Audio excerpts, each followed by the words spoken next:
Un saludo, estimados hermanos. Una bendición poder compartir con ustedes en este domingo y comenzar así la semana estudiando, preparándonos y adentrándonos en la palabra del Señor. Para comenzar este estudio, que forma parte de la serie Nunca está solo, el Espíritu Santo está en nuestras vidas. Le queremos invitar a todos los que están presentes y también aquellos que nos están mirando a través de las redes a que estén en este momento acompañándonos en un tiempo de oración. Padre, te damos muchas gracias por tus bondades. Te agradecemos mucho, Dios, que tú hayas tenido misericordia de nuestras vidas y nos tengas, oh Dios, a todos, Señor, bajo la poderosa mano tuya y disfrutando de la salvación y la presencia de tu Espíritu, Señor. Ayúdanos, oh Dios, a adentrarnos en este importante tema de la llenura del Espíritu Santo, y queremos, oh Dios, que tú nos capacites para tales efectos. En el nombre de ti oramos. Amén. Así que le invitamos a buscar en el libro de Efesios, específicamente en el capítulo 5, los versículos del 8 al 21, para mirar este proceso de esta recomendación de llenura del Espíritu Santo en esta serie de capacitación en esa misma área, el tema del Espíritu Santo. Cuando hablamos del Espíritu Santo, la recomendación que el apóstol Pablo está haciendo a la iglesia de Éfeso, y evidentemente tiene que ver también con todos nosotros, tiene que ver con este sentido de que estemos en ese proceso de llenura, reflejando a Dios en nuestras vidas.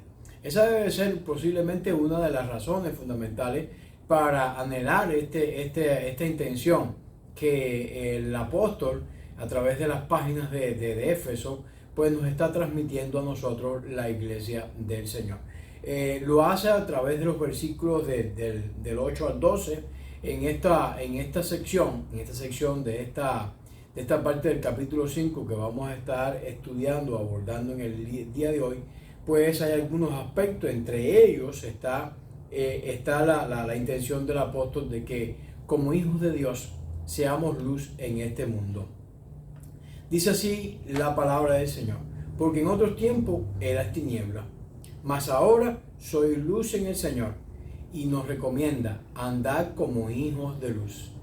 Si cada uno de nosotros rememora un poco su vieja vida, va a encontrar evidencias, en algunos casos pues abrumadoras, abundantes, en otros no tantas, pero de seguro va a encontrar evidencia que vivíamos en tinieblas.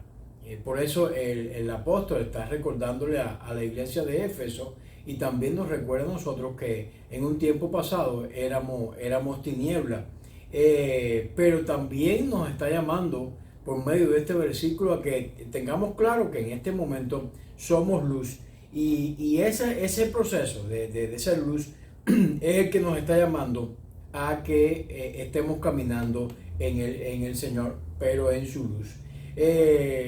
Si miramos la iglesia de Éfeso, en cada una de su historia, evidentemente, lo que nos narra el libro de los Hechos, la iglesia de Éfeso, como alguna de las ciudades del mundo antiguo, atravesaba por una cantidad de idolatría, atravesaba por ciertas características que la hacían ser sobre todo Éfeso, que era una ciudad de puerto, tenían ciertas características que evidenciaban las tinieblas en las cuales ellos habían estado viviendo. Pero debemos recordarle que en esta propia epístola, el apóstol Pablo le recuerda a la iglesia de Éfeso, en el capítulo 2, de los versículos del 1 al 3, algunas de las características que conformaban esta iglesia y que la hacían evidente que vivían en tiniebla.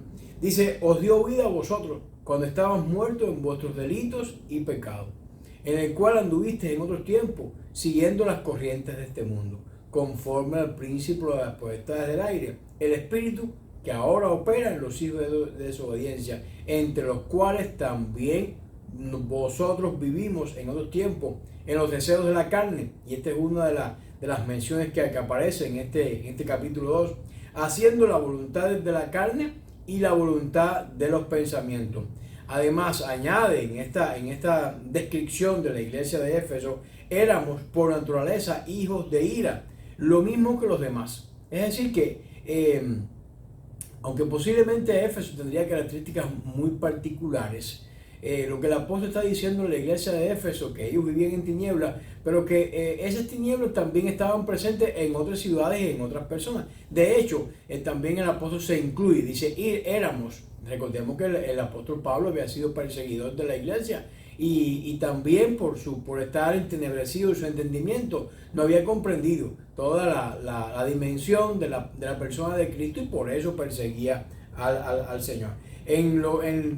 También en los versículos 11 y 12 del propio capítulo 2 dice: por tanto, acordaos que en otros tiempos vosotros los gentiles, en cuanto a la carne, eran llamados incircuncisos por la llamada circuncisión hecha en mano de la carne.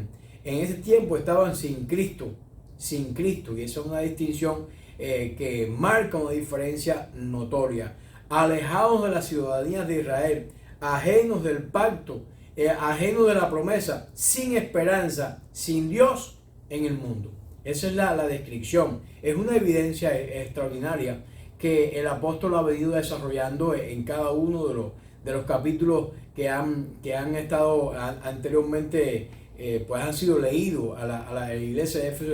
Están mostrando este sentido claro de su proceso de entenebrecimiento. Evidentemente, ellos estaban entenebrecidos en su entendimiento, extrañados de la vida de Dios. ¿Cómo era vivir de acuerdo a la luz?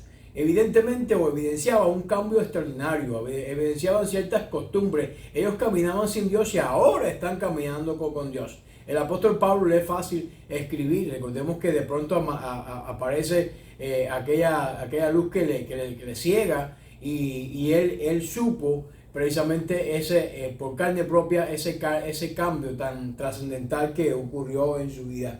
Ellos estaban rodeados de un ambiente muy perverso, sino que habían sido también parte integral de ese reino de perversidad. No solamente ahora estaban rodeados y eran luz en ese mundo, pero en un tiempo habían sido parte de ese mundo y habían vivido en la perversidad que ese mundo estaba ofreciendo. Es decir que las tinieblas, en el caso de los de Éfeso y también en el caso nuestro, habían estado dentro de ellos.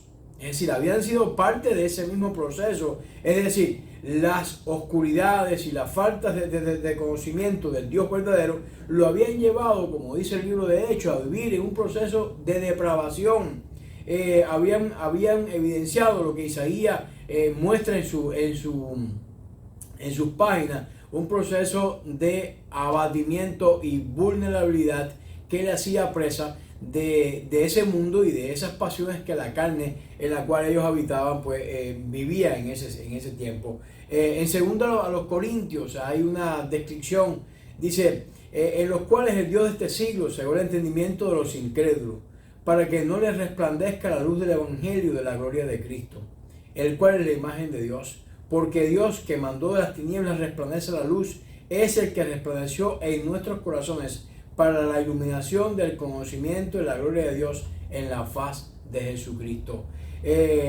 Para que abran sus ojos, ¿a qué? A esa luz, y se conviertan de las tinieblas y de las potestades de Satanás a Dios, que para recibir por la fe que es en mí perdón de pecado y herencia de los santificados. Así escribe Lucas en el libro de Hechos, capítulo 26, versículo 18. Este proceso de cambio, el proceso de las tinieblas en las cuales él vivía, pero Cristo había abordado y había traído una luz extraordinaria, una luz que iluminaba sus corazones, una luz que evidentemente hacía un cambio maravilloso. Y esa es la recomendación de este capítulo, este versículo que estamos estudiando. Por lo tanto, anden como hijos de luz. Es decir, anden de acuerdo a esa bendición que ustedes han recibido y que está habitando en ustedes y que le ha permitido que ahora ustedes estén iluminados por Dios, iluminados por la luz del Evangelio de Jesucristo.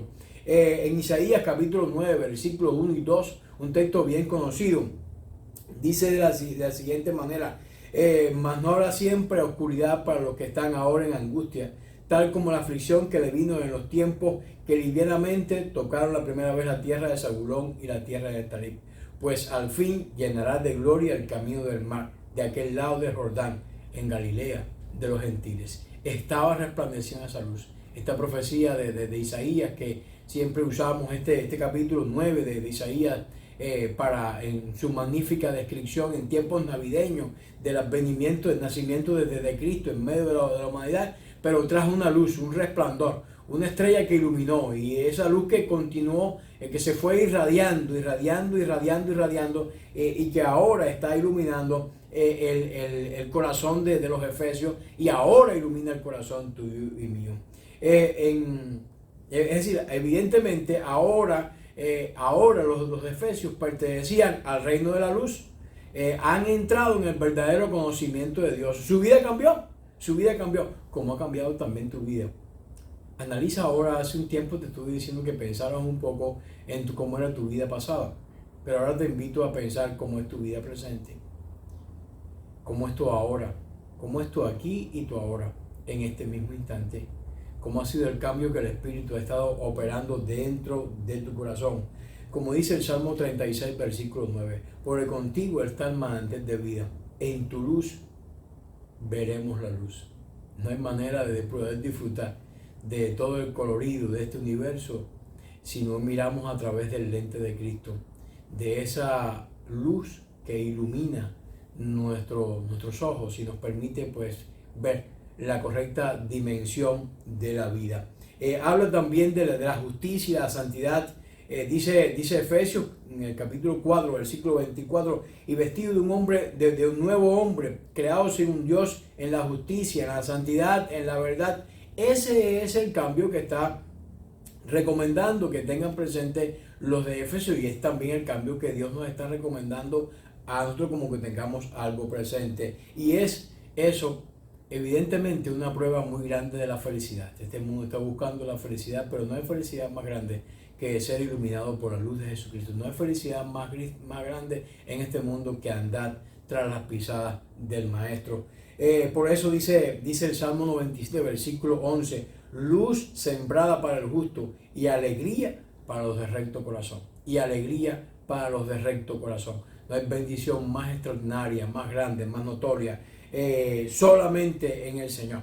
Es una relación vital que trae y ofrece luz a nuestros corazones y a nuestras vidas. Ahora, ese es lo que está ocurriendo. La segunda parte, pudiéramos decir, de este versículo 8. La Escritura dice, siendo luz, se han convertido en fuente de luz desde ellos mismos, desde los de Éfeso, y también desde tu propia vida, se irradia luz a todas aquellas personas que están relacionadas. Es como si fuéramos una luna, que no tenemos quizás luz propia, pero sí reflejamos la luz del sol. La luna refleja la luz del sol. Nosotros reflejamos la luz de Cristo. Y es lo que el Evangelio nos está diciendo. Desde el instante que usted ha recibido a Cristo en su corazón, dice la Biblia, somos luz del mundo. Jesús entró en sus corazones. Y eso nos lleva precisamente a disfrutar de esta misma relación. Por medio de nuestra conducta reflejamos que somos de Cristo.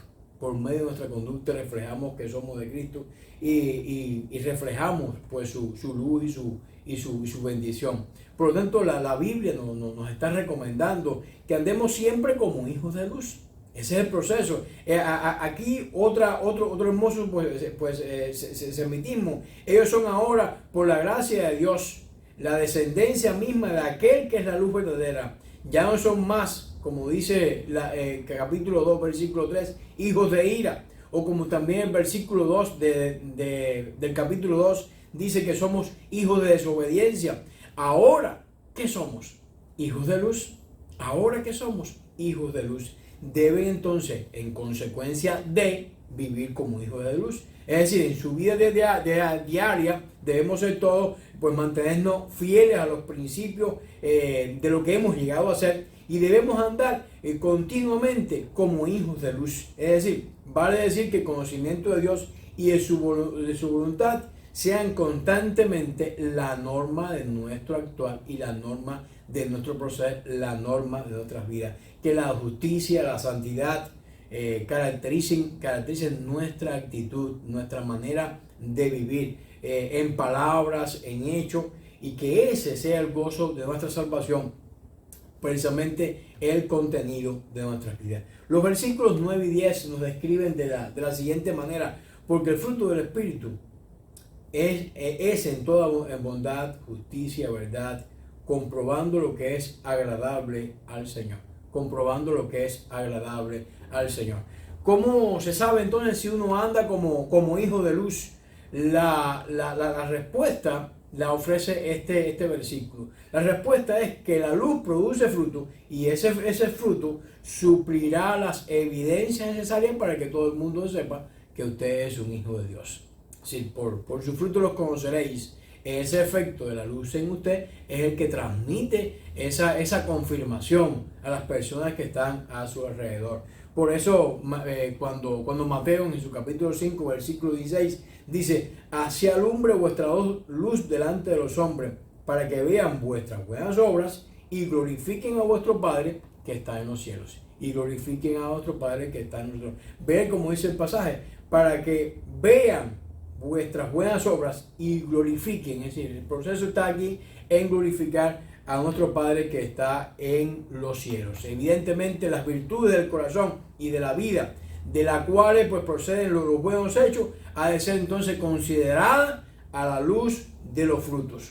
Pablo menciona toda bondad, un término muy general, pero que de igual manera es opuesto a todo lo que tiene que ver con malicia. Por eso dice el capítulo 4, versículo 31 de la epístola de Efesios: quítese de toda amargura, enojo, ira, gritería, maledicencia y toda malicia. Quítese cada una de esas cosas de nuestras vidas. Evidentemente, tal bondad es lo que conocemos como la excelencia moral y espiritual que el Espíritu Santo está creando en nuestras vidas. Otra forma de considerar esta bondad es llamándola justicia, el gozo de hacer lo que es propio, lo que es agradable a los ojos de Dios, siguiendo ese camino recto, el camino que Dios nos transmite sin desviarnos. ¿Cómo lo hacemos? Andando en su luz. Y esa luz es la que transmite esa evidencia en integridad, en confiabilidad, en oposiciones a farsas, sin falsedad, sin hipocresía, que caracterizaban de alguna manera el comportamiento del mundo antiguo. Esta es la recomendación de Pablo a la iglesia de Éfeso, es decir, que ellos estuvieran andando en ese proceso de iluminar. ¿Cómo se puede saber, o cómo podemos saber realmente si somos hijos de Dios? Y si somos hijos que a la vez agrademos a Dios. En otras palabras, no te afanes ni especules, ni andes filosofando con mucha argumentación ni nada. Sigue adelante, haz la voluntad de Dios según te ha sido revelada. Muestra las pruebas o la evidencia de que te serán de que has sido provisto en abundancia del Espíritu de Dios, y tendrás la comprobación en tu corazón, la seguridad y la estabilidad en tu vida de que tú estás agradando al Señor. Vive para el Señor, vive actuando de acuerdo a lo que Dios está mostrando a tu vida y a tu corazón. Dice el Evangelio de Juan: puesto que Jesús, como la luz del mundo, estuvo siempre caminando en la luz. ¿Y qué estuvo haciendo? La voluntad del Padre. Hay versículos, Juan capítulo 4, versículo 34.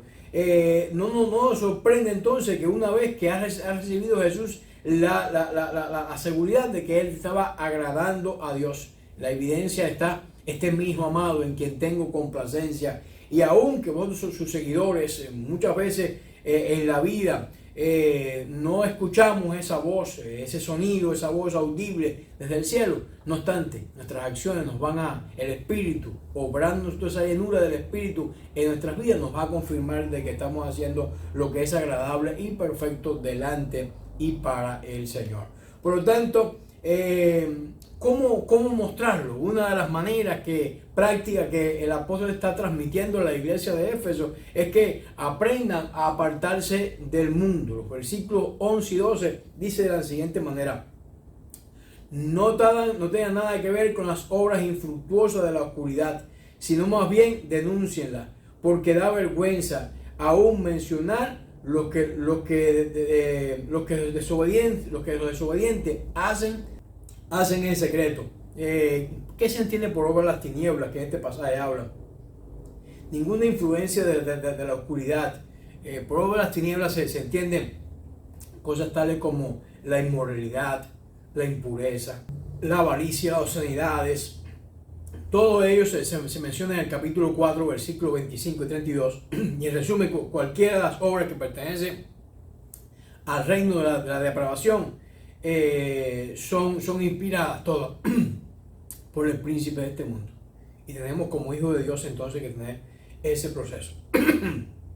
Tales obras aquí se mencionan en este pasaje y se llaman o se mencionan obras infructuosas. Obras infructuosas. Es decir, no provocan frutos, no agradan a Dios, no es nada que puedan estar. En ese sentido, es lo que el versículo nos está mostrando, nos está transmitiendo.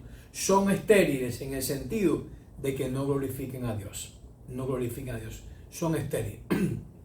No producen ningún fruto agradable a Dios. Es decir, en otras palabras, no atraen al prójimo hacia Cristo. La luz tiene también la intención de atraer a las personas a que vengan a la luz. Se enciende un fuego en un lugar oscuro, las personas vienen. Usted enciende una luz en un lugar oscuro y vienen muchos animales a acercarse a esa luz, a ese lugar de acogedor. Por lo tanto, nuestras vidas deben producir esa satisfacción y esa paz interna. Es decir, significa entonces que los efesios deben separarse de toda persona en el mundo. Deben constituirse ellos en ermitaños y apartarse todo lo más posible de la maldad, de ningún modo. Aunque no son del mundo, no obstante, están en el mundo y tienen una misión que cumplir, la misión de iluminar este mundo, iluminarla con esas características que se acaban de describir en este pasaje. Pablo antes bien está reclamando a la iglesia de Éfeso que más bien denuncien esas obras perversas que ocurren en la oscuridad. Es decir, todas esas obras infructuosas que suceden en las tinieblas y que a veces usted las escucha en testimonio, pero que después que usted está en el Señor deben de cesar y deben de pasar en el sentido de cumplimiento o de hacerse. Los que pertenecen al reino de Dios, al reino de la luz, no pueden ser bajo ningún concepto neutrales al respecto. Es decir, que debemos quedarnos definitivamente. Por ejemplo, si Dios dice adoremos solamente a mí y otros dicen adoremos ídolos, esa adoración no la vamos a aceptar y la vamos a hablarla, la vamos a decir que están haciendo algo de manera incorrecta. Ese es un proceso, un ejemplo que podemos transmitir. Hay pecados que son totalmente repulsivos. Recordemos al profeta que fue llevado para que mirara a través del templo y viera todas las depravaciones que se hacían en aquel lugar santo. Hay cosas que son imposibles de mencionar y a veces es mejor ni hacerlo. Las condiciones en el mundo pagano del Asia Menor que tenemos por la historia y también por las narraciones bíblicas parecen que eran especialmente malas, especialmente muy depravadas. Y Pablo está diciendo está diciéndole a su gente, está diciéndole a los de Éfeso, por favor, tomen en cuenta cada uno de esos detalles y estén ustedes pues bien conscientes de ese proceso. No tengan nada que ver con las obras infructuosas de la oscuridad, sino más bien denúncienla, porque da vergüenza aún mencionar lo que se hace en secreto. Da vergüenza aún mencionar lo que se hace en secreto. Un segundo punto, pudiéramos decir, en este aspecto de la llenura del Espíritu Santo, es también refleja la condición de nuestras vidas. Los versículos del 13 al 15, en esta porción del capítulo 15 de 5 que estamos mencionando, del 13 al 15, habla acerca de esa manifestación y vamos a mirarlo en cada uno de sus puntos. La luz, ¿qué hace la luz? Manifiesta la realidad. En luz es difícil que usted pueda ocultar alguna cosa en su vida. Y dice así este versículo específicamente: mas todas las cosas, cuando son puestas en evidencia por la luz, son hechas manifiestas, porque la luz es lo que lo manifiesta todo. La luz es lo que lo manifiesta todo. Mire, esto es un absoluto de los muchos que tiene la palabra de Dios. La luz es la que lo manifiesta todo. Estaba hablando en el versículo anterior acerca de las tinieblas y que era mejor no hablar lo que a veces ni lo que ocurría en ese lugar y anima a los lectores a apartarse de lo que sucedía bajo ese contexto. Aquí está diciendo que la luz, por su parte, muestra, manifiesta, está todo claro. Este es un contraste bien marcado y mediante este contraste la conducta de los creyentes como hijos de luz, los terribles hechos de la maldad que caracterizan a los hijos de desobediencia quedan así expuestos. ¿Expuestos por quién? Por la luz. La luz expone la verdad. Es decir, esas horribles prácticas se ven tal y como realmente son.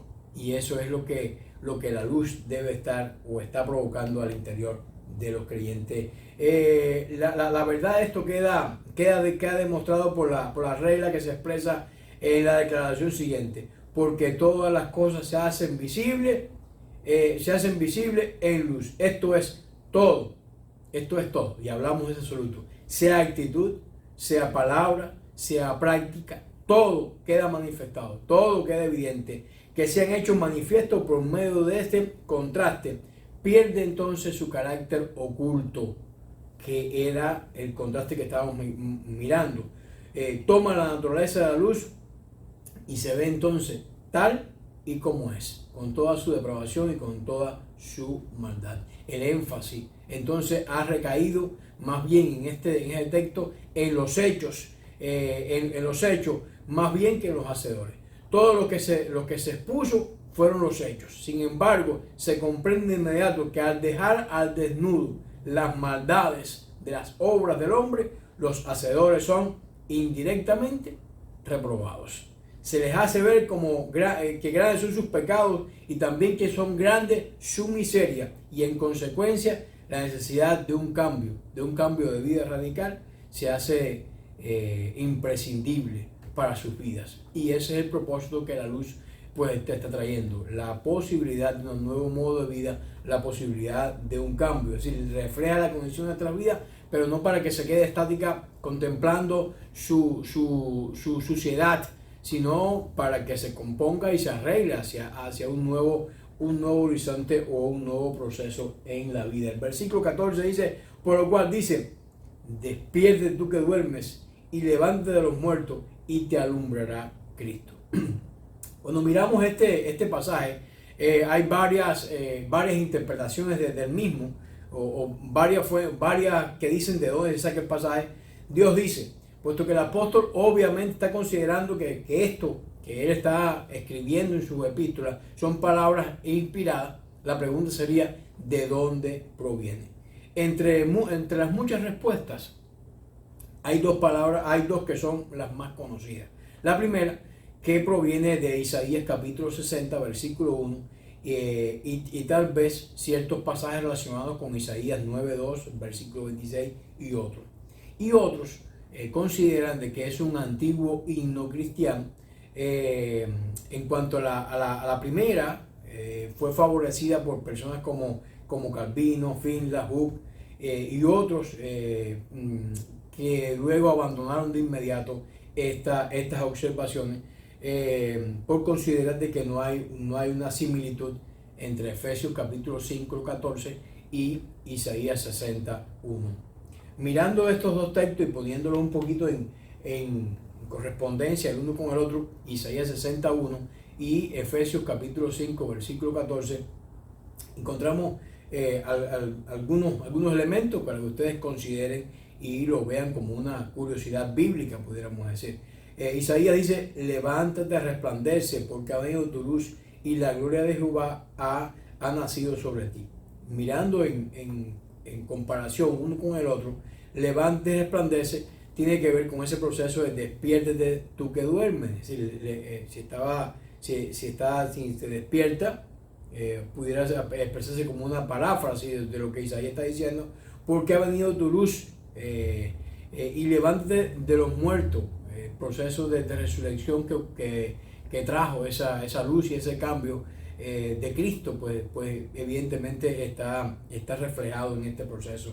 Y la gloria de Jehová ha nacido sobre ti, dice como esta expresión de Efesios 5:14, y Cristo resplandecerá sobre ti. En el contexto del pasaje de Isaías 61, se refiere está hablando acerca de la hija de Sión, a la cual se le representa como una hija abandonada. Su tierra está desolada. Ellos leemos acerca también del cautiverio y de las prisiones, pero sin embargo también el pasaje de Éfeso presupone una condición de miseria, el sueño de la muerte que había en los descendientes de aquellos lectores. Ambos pasajes también se les describe como un sueño o como una muerte, y con la intención de que se levanten de ese proceso. En los dos casos, las exhortaciones a los exhortados reciben alientos de salir de esa posición en la cual ellos se encontraban, y la esencia de estos alientos es la misma en ambos casos. Vale decir que se le otorga luz al que en este momento ha estado en tinieblas. Quizás pudiera ser una salvedad importante. Si se le otorga luz a aquel que ha estado en tinieblas. La luz de todo el contexto pues precedente es evidente que el apóstol no solo tiene presente a los paganos, sino también especialmente al convertido. El interés de Pablo es mostrado que el que ha renunciado a los perversos caminos del mundo debe vivir una vida consistente con su nueva posición. Una vida consistente con su nueva posición. ¿Cómo estamos viviendo tú y yo? Tiene que haber una vida consistente entre lo que tú crees y cómo tú actúas. Y ese es la exhortación o el ánimo que está el apóstol pues transmitiendo en su página del versículo 14. En lugar de seguir tomando parte de las obras infructuosas de las tinieblas, deben salir adelante totalmente del sueño y levantarse de todos los aspectos, los aspectos perversos de este camino que les rodea y del cual ellos también en un tiempo pues formaron parte. El curioso resultado será que Cristo va a resplandecer sobre él. Cristo va a resplandecer sobre él y lo va a hacer de una manera extraordinaria. Así que usted decide cómo va a aceptar o va a buscar más evidencia, si este es un himno o forma parte de Isaías 61. Y hay, ya digo, dos posiciones en cuanto a este aspecto, pero de todas formas el énfasis que acabamos de demostrar es la esencia que tenemos que tener presente. Es decir, Cristo puede resplandecer sobre tu vida, y esa es la necesidad que tenemos todos de ese proceso de resplandor o de experimentar esa luz de Cristo en nuestra vida. Dice el versículo 15: mirad pues con diligencia cómo andéis, no como necios, sino como sabios. Y yo incluí el 16, aprovechando bien el tiempo porque los días son malos. Aprovechando bien el tiempo porque los días son malos. Se nos muestra cuán necesario es para los creyentes en todas las formas y en todo tiempo que vivimos, repudiar nuestra vieja naturaleza, nuestro viejo estilo de vida, y abrazar una vida piadosa y una vida que se acerque cada vez más al Señor. Esa es el proceso de llenura del Espíritu Santo, ser controlado por el Espíritu para que usted pueda exhalar todo aquello que pueda estar dañando en su interior y a la vez inhalar más de ese Espíritu. Quizás puede ser una manera, el proceso propio de la respiración puede ser una manera para representar lo que el Espíritu puede hacer en su vida. Es decir, dame más de ti y quiero obtener menos de mí. Saca aquello de mí que no está acorde a tu voluntad y a tus acciones y coloca en su lugar más de tu presencia, más de tu amor, más de tus acciones para que yo pueda resplandecer como luz en medio de este mundo. Esta es quizás una de las únicas formas efectivas de comprobar nuestro propio estado de salvación y también exponiendo las infructuosas obras de las tinieblas, instando a los obreros de maldad a arrepentirse y a realizar obras para la gloria de Dios. Los necios son aquellos que no teniendo entendimiento de estas cosas, de que estas cosas pertenecen a Dios y a la salvación, no desean alcanzar esta meta. Este es un regalo que Dios nos está ofreciendo, pero hay necios que no lo desean en su corazón. Por lo tanto, no saben ni les importa saber cuál será el mejor medio para apropiarse de ella. Le dan una capital importancia a lo que realmente es de poco valor, e incluso pudiéramos decir perjudicial para su vida. No tienen un aprecio por esto que es imprescindible, pero nos llama a nosotros los hijos de Dios a que estemos enfocados en ese proceso, es decir, a que seamos sabios y entendidos en lo correcto y que andamos conforme a Dios y que hagamos también uso juicioso también de nuestro tiempo, aunque no se incluye en este pasaje. El tema de la llenura del Espíritu lo podemos ver también en tercera medida, cómo refleja también vivir en la voluntad de Dios, el vivir en la voluntad de Dios. ¿Cómo hacerlo? Abandonando toda la insensatez del mundo. Por tanto, no seáis insensatos, sino entendidos de cuál sea la voluntad de Dios. No seáis insensatos. Este es el llamado a apartarse, el llamado a salir cada vez más de esa tiniebla y cada vez más tener más resplandor de esa luz del Evangelio. En otras palabras, los efesios no debían ser irreflexivos o sin entendimiento.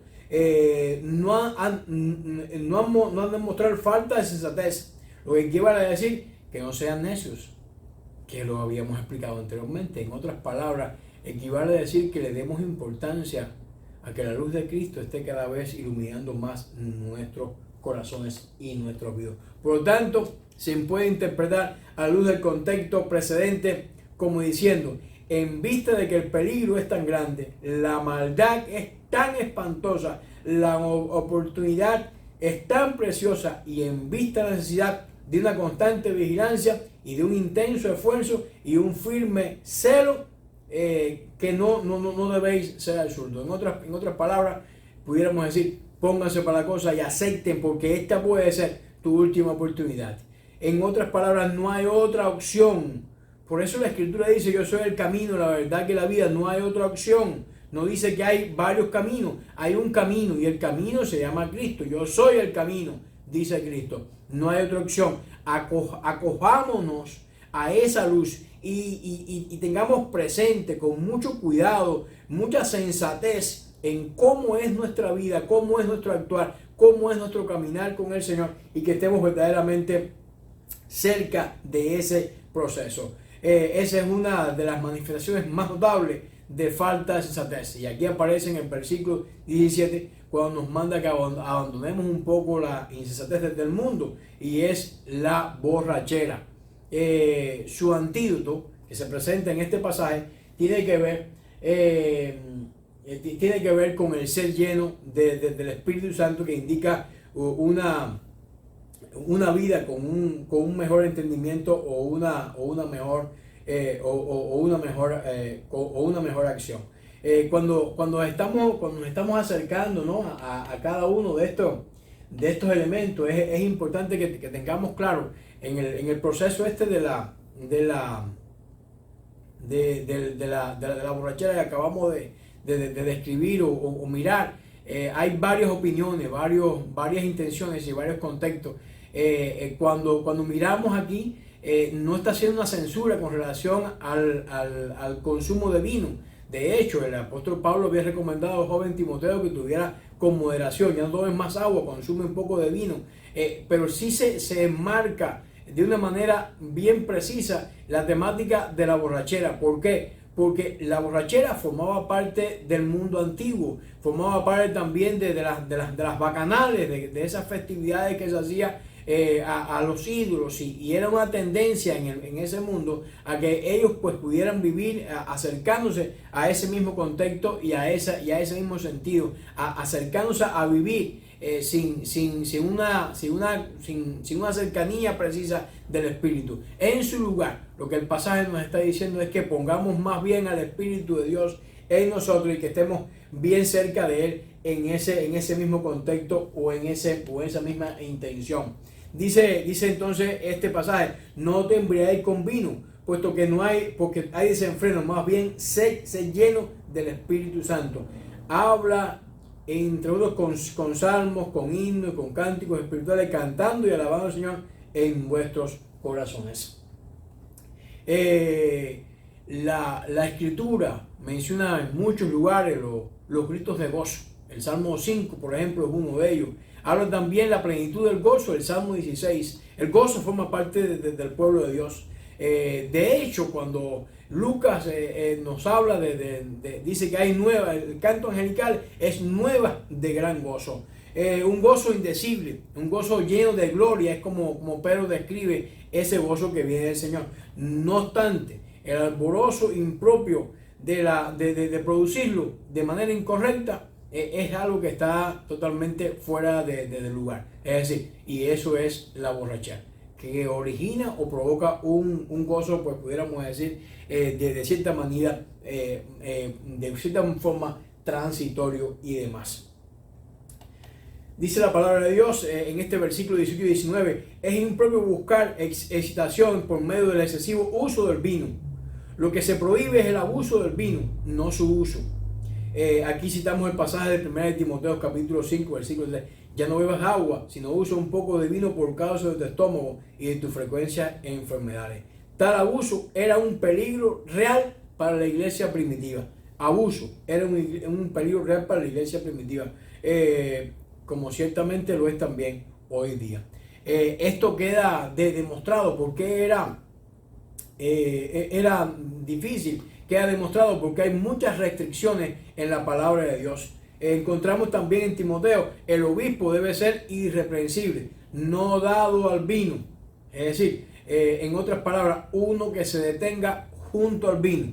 Es lo que significa no dado al vino. Uno que se pare mucho tiempo, que esté mucho tiempo, consuma mucho tiempo ahí cerca del vino. Con relación a los diáconos se habla de la misma manera. Los diáconos sí mismos deben ser dignos, no adictos a mucho vino.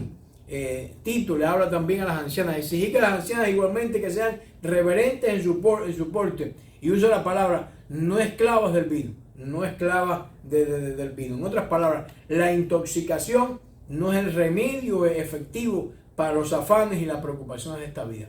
Es la manera que en el mundo antiguo se hacía y también en el mundo moderno. La pretendida ayuda de los licores no es real.